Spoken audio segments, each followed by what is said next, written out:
એવું કહું રાજેશભાઈ કે હું છે ને પહેલેથી ગરીબ ફેમિલીમાંથી આવું છું. પહેલું ક્લિનિક તમે ક્યાં ચાલુ કર્યું? ના તો બીજેપીમાં જોડાવાનું કારણ શું? બસ ભાડાના જવું તો 55 રૂપિયા મંથલી હતું. મંથલી તમારી પાસે હોય નહીં. તમે સરકારી નોકરી મૂકી દીધી કે તમને આવી હતી? પાર્ટી વિરુદ્ધ કોઈ દિવસ નથી, પણ પાર્ટીનું ધ્યાન દોરવા માટે ગ્રાઉન્ડ લેવલમાં હું છું, એટલે હું ધ્યાન દોરવા માટે જ રજૂઆત કરું છું. મધ્યમ વર્ગો માટેની હોસ્પિટલ એટલે હું કહું તો કે ભગવતી હોસ્પિટલ ભારત એટલે જો પાર્ટીને માન્ય હશે બરોબર. ભાઈ હું લડું તો 100% મારે જિલ્લા પંચાયત લડવાનો પ્લાન તો છે.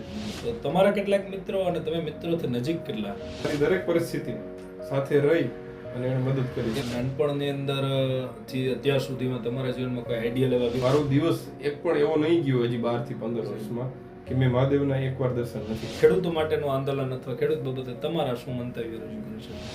આદર્શ વ્યક્તિમાં હું માનતો હોઉં તો એને માનું.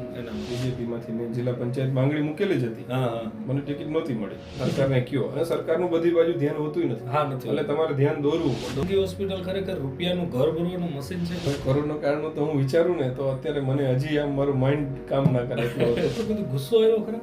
શરૂઆતના ટાઈમે મને કોરોના થયો.